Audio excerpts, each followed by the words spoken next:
कर दिया ना, चल ठीक, ठीक है।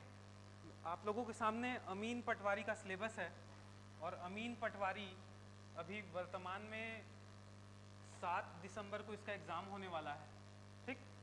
इसके सिलेबस को अपन यदि आगे बढ़ा के देखें तो एक प्रमुख सब्जेक्ट के रूप में देखने को मिलेगा आपको गणित, और हम लोग यहाँ इस क्लास में मैथ्स को पूरी तरह कंप्लीट करेंगे इसके सिलेबस के अकॉर्डिंग, ठीक है।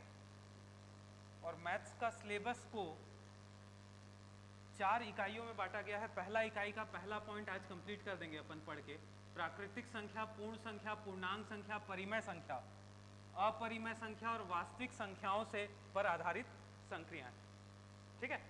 वैसे देखा जाए तो कोई भी एग्जाम हो जिसमें मैथ्स है, उनमें ये यहाँ सबसे प्रश्न बनते हैं, आते हैं, हमेशा आते रहेंगे, ठीक है। चलो देखते हैं।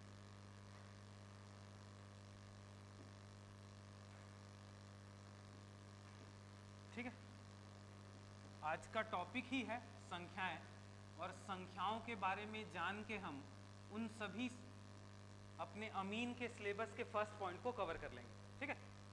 संख्याओं को मुख्य रूप से 2 भाग में बांट के देखा जाता है। नंबर्स को 2 पार्ट में बांट के देखा जा सकता है। एक को बोला जाता है वास्तविक संख्या। क्या बोला जाता है? वास्तविक संख्या। इंग्लिश में इसी को बोलते हैं रियल नंबर, रियल नंबर। और जिन संख्याओं की कल्पना की जाती है उनको बोला जाता है काल्पनिक संख्या, काल्पनिक संख्या, या इसी को बोला जाता है इंग्लिश में इमेजिनरी नंबर, ठीक है। तो वे सभी संख्याएं जिनका अस्तित्व है या वास्तव में जो संख्याएं हैं वो सब क्या कहलाएंगी? वास्तविक संख्याएं। और जो काल्पनिक है, कल्पना की जाती है जिन संख्याओं की, उनको काल्पनिक संख्या के अंतर्गत रखा गया है। तो जितनी भी संख्या विद्यमान है विश्व में, सारी संख्या किसके अंतर्गत आएंगी? वास्तविक संख्या के अंतर्गत। आपको ये मान के चलना है, चाहे वो परिमेय संख्या हो, चाहे वो अपरिमेय संख्या हो, चाहे वो पूर्णांक संख्या हो, चाहे वो धन पूर्णांक संख्या हो, चाहे वो सम संख्या हो, चाहे वो विषम संख्या हो, सभी वास्तविक संख्या के अंतर्गत आती हैं, ठीक है। तो संख्याओं में सारी संख्या जो हम लोगों को पता है डिफरेंट डिफरेंट नाम से जानते हैं। अपरिमेय संख्या भी एक वास्तविक संख्या है, परिमेय संख्या भी एक वास्तविक संख्या है, पूर्णांक संख्या भी एक वास्तविक संख्या है।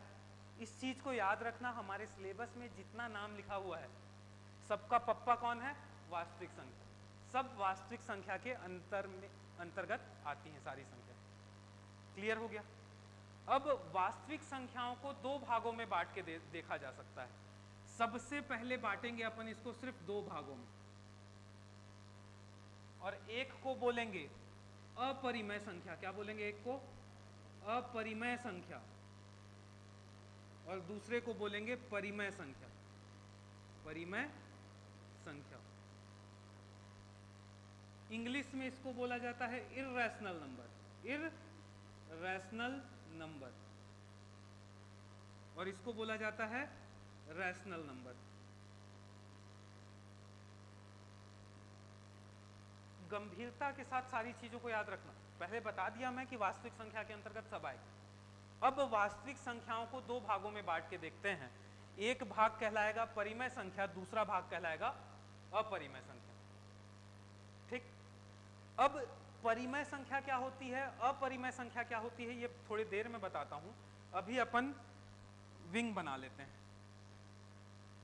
इसके बाद जब संख्याओं को और अधिक डिस्ट्रीब्यूट करेंगे अपन, तो आगे देखते हैं इसको और किस में देखा जा सकता है। अब परिमेय संख्या को अलग अलग डिफरेंट पार्ट्स में बांटा जाएगा, ठीक। तो यहां से परिमेय संख्या का डिस्ट्रीब्यूशन आप देख सकते हो पूर्णांक के रूप में।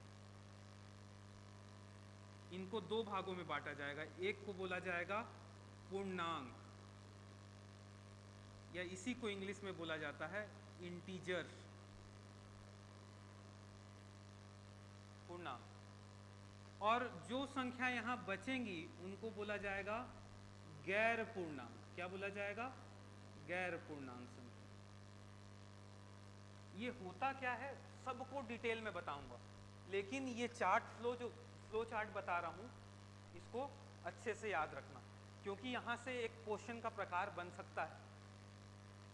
अब पूर्णांक संख्या मतलब परिमेय संख्या को दो भाग में बांटा गया, गैर पूर्णांक और दूसरा पूर्णांक संख्या। अब आगे चल के पूर्णांक संख्या को भी बांटा जाएगा। तो पूर्णांक संख्या को मुख्य रूप से तीन भाग में बांटा जाता है। एक को बोला जाता है ऋणात्मक पूर्णांक। क्या बोला जाएगा? ऋणात्मक पूर्णांक संख्या। और एक को बोला जाएगा धनात्मक पूर्णांक संख्या। धनात्मक पूर्णांक संख्या। और साथ ही साथ एक और संख्या बचती है जिसको शून्य के नाम से जाना जाता है। तो कुल मिला के देखा जाए तो पूर्णांक संख्याओं को ऋणात्मक पूर्णांक, शून्य और धनात्मक पूर्णांक के रूप में देखा जाता है। ठीक है। और मैथ्स की भाषा में शून्य संख्या और धनात्मक संख्या को ही एक साथ हम पूर्ण संख्या कहते हैं। पूर्ण संख्या।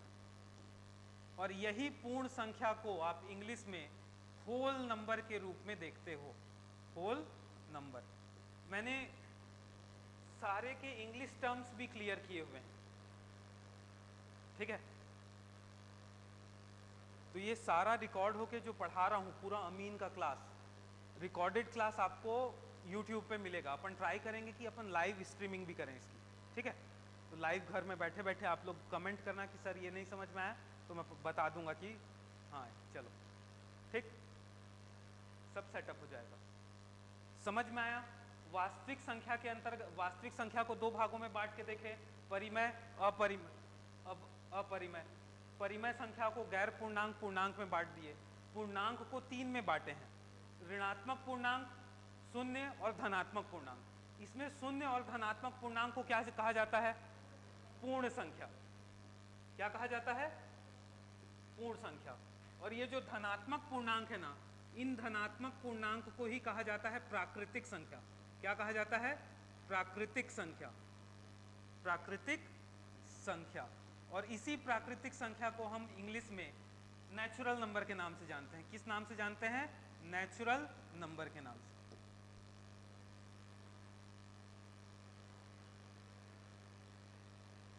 क्लियर हुआ ये फ्रेम?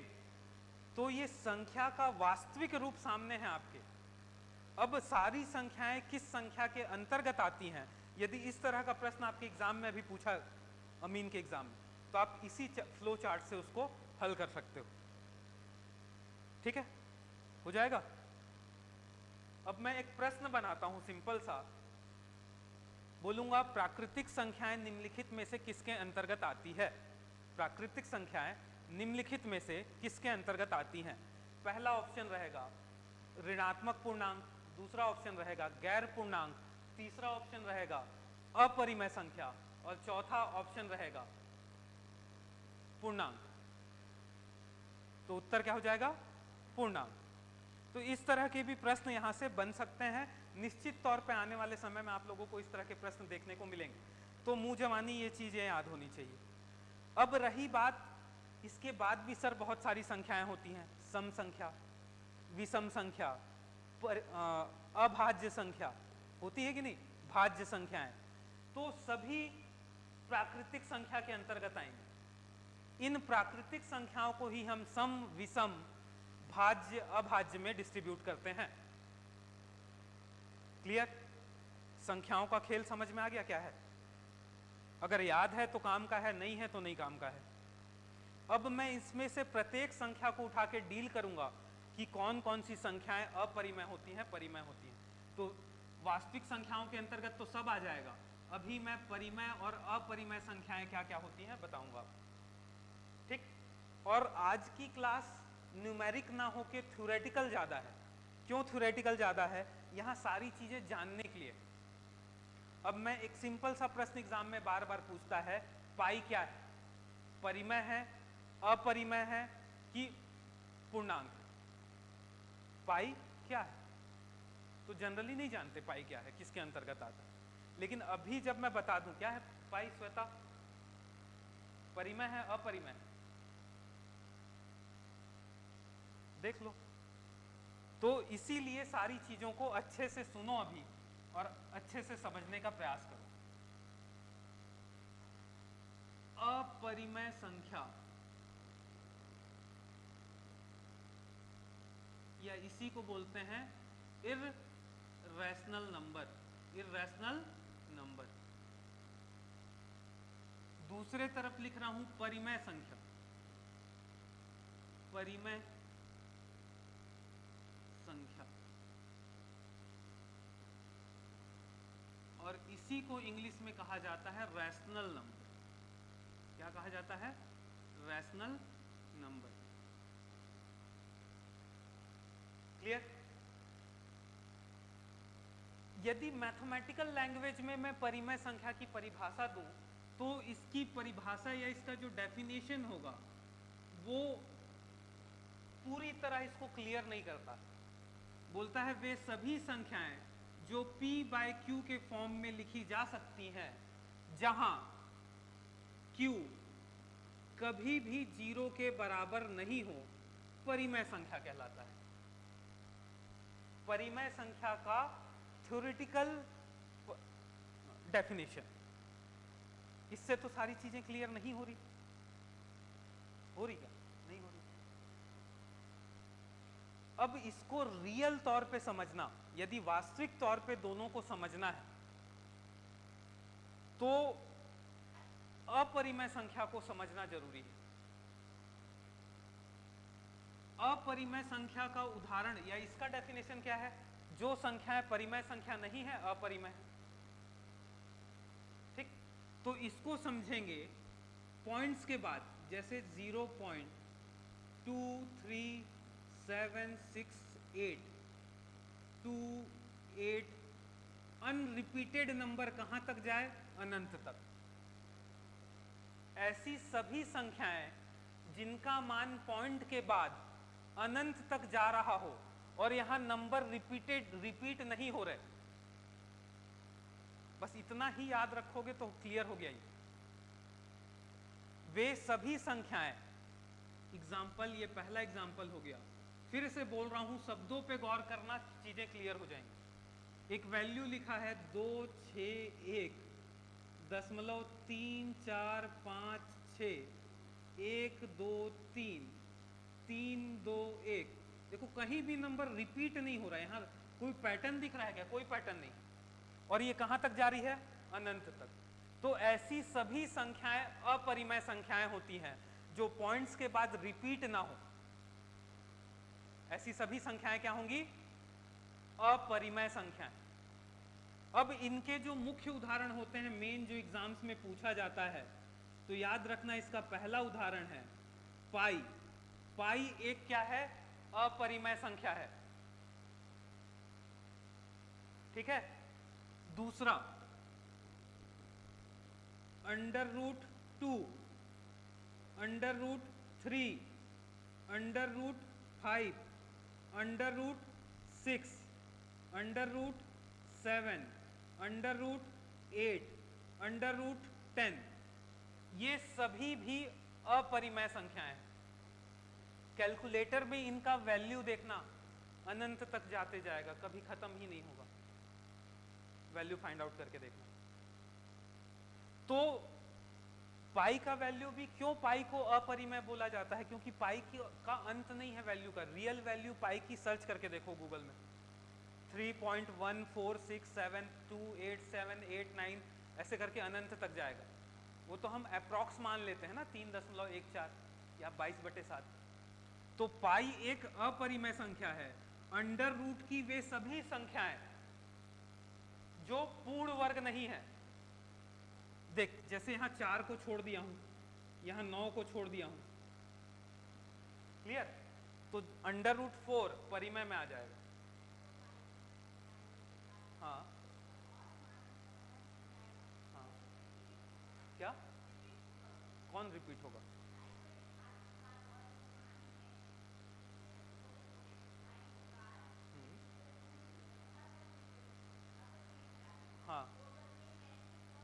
वन अप, हाँ हाँ हाँ हाँ, किसको अपरिमेय लेना? 22/7 को अपरिमेय में लेना चाहिए।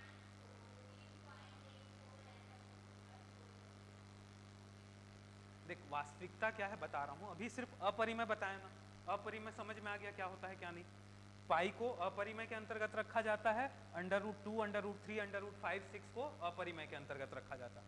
अब तू उदाहरण सुन परिमेय संख्या का। परिमेय संख्या का पहला उदाहरण है 22/7।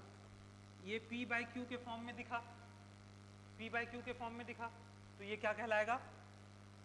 परिमेय। दूसरा उदाहरण है इसका 3.14, ये भी क्या कहलाएगा? परिमेय संख्या।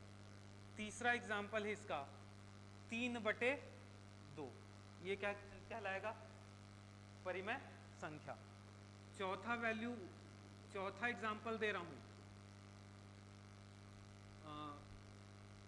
कुछ भी ले 2.999, और ये 99 कहां तक जा रहा है? अनंत तक। ये क्या कहलाएगा? परिमेय संख्या। क्यों? क्योंकि इसको अपन लिख सकते हैं 2.9 का बार। इसमें आएगा, ये परिमेय संख्या के अंतर्गत आएगा।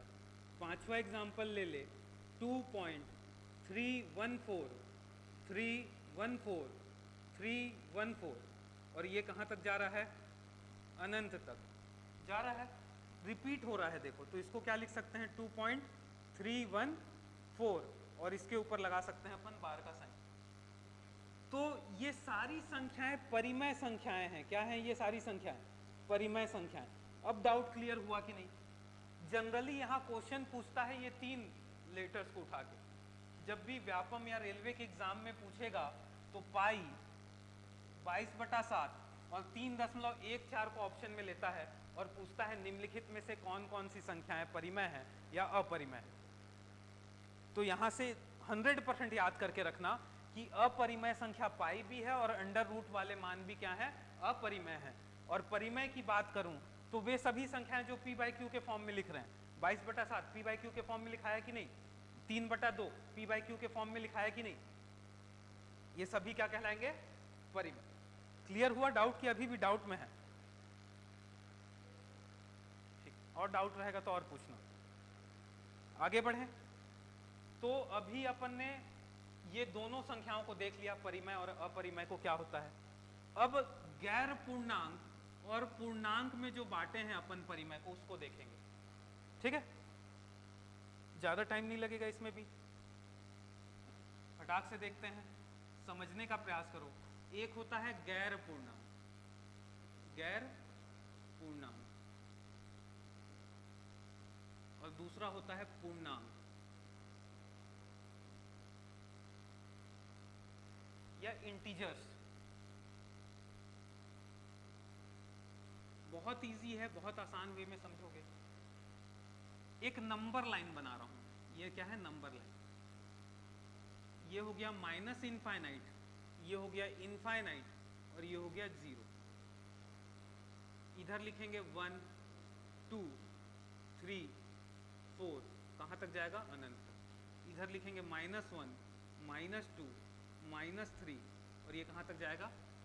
अनंत। ये सारी संख्याएं क्या है? पूर्णांक। ये सारी संख्याएं क्या है? पूर्णांक। याद रहेगा, पूर्णांक में दशमलव के बाद वाली संख्या नहीं होती। यहां एक संख्या 1 यदि पूर्णांक है तो 1 के बाद डायरेक्ट कौन सी संख्या आएगी? 2। 2 के बाद डायरेक्ट कौन सी आएगी? 3। अब यहां देखो, मैं फिर से एक नंबर लाइन बना रहा हूं, 1, 1 के बाद आएगा 1.1, 1.2, 1.3, 1.4, ऐसी संख्या आएगी ना इसके बीच में। यदि मैं इन दोनों को फिर से जूम करूं, इन दोनों को जूम करूं और 1 से लेके 1.1 तक की बात करूं, तो इसके बाद संख्या आएगी 1.01, 1.02, और ऐसे करते करते 1.09, और जाके ये आएगा। मैं फिर इनको बड़ा करूं, यदि इस सेगमेंट को बड़ा करूं तो ऐसे ही नंबर लाइन खिंचाते जाएंगे, खिंचाते जाएगा कि नहीं? तो याद रखना, इसमें से ये जो संख्या 1 है और ये जो संख्या 2 है, ये दोनों संख्याएं क्या है? पूर्णांक। इनको छोड़ के बाकी बची हुई सभी संख्या, इनको छोड़ के बाकी बची हुई सभी संख्या, ये सभी संख्याएं, ये सब क्या कहलाएंगी? गैर पूर्णांक। तो पूर्णांक और गैर पूर्णांक क्या है, समझ में आ गया इजी भाषा में? 1 2 3 4 0 -1 -2 -2 -3 ये सभी पूर्णांक वैल्यू हैं।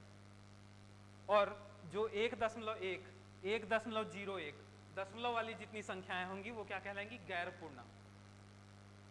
क्लियर हो गया विजन यहाँ भी पूर्णांक और गैर पूर्णांक का?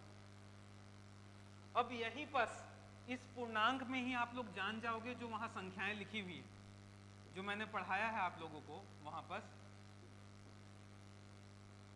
ये है ऋणात्मक पूर्णांक। ये क्या है? ऋणात्मक पूर्णांक। तो ऋणात्मक पूर्णांक को देखने की जरूरत ही नहीं है, शून्य अलग रहता है, इसको बोला जाता है धनात्मक पूर्णांक। इसको क्या बोला जाता है? धनात्मक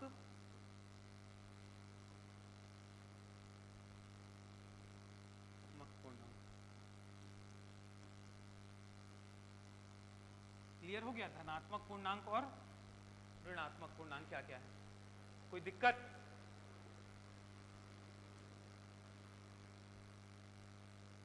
ठीक है, तो अपन ऐसे ही धीरे धीरे करके सारी चीजों को पूरी कंप्लीट कर देंगे। बहुत इजी वे पे सारी चीजों को समझते चलो, याद करते चलो। यहीं से प्रश्न बनेंगे, नहीं जाएगा इधर उधर। ठीक है, इनके क्या क्या प्रश्न हो सकते हैं, अमीन एग्जाम के लिए क्या क्या मैथ्स के टॉपिक इंपॉर्टेंट है, अपन सब चीज क्लास में देखेंगे और ट्राई करेंगे कि उसके 20 के 20 क्वेश्चंस पे अपन मार्किंग ला पाए। ठीक, तो इतना ही आज के लिए। ठीक है।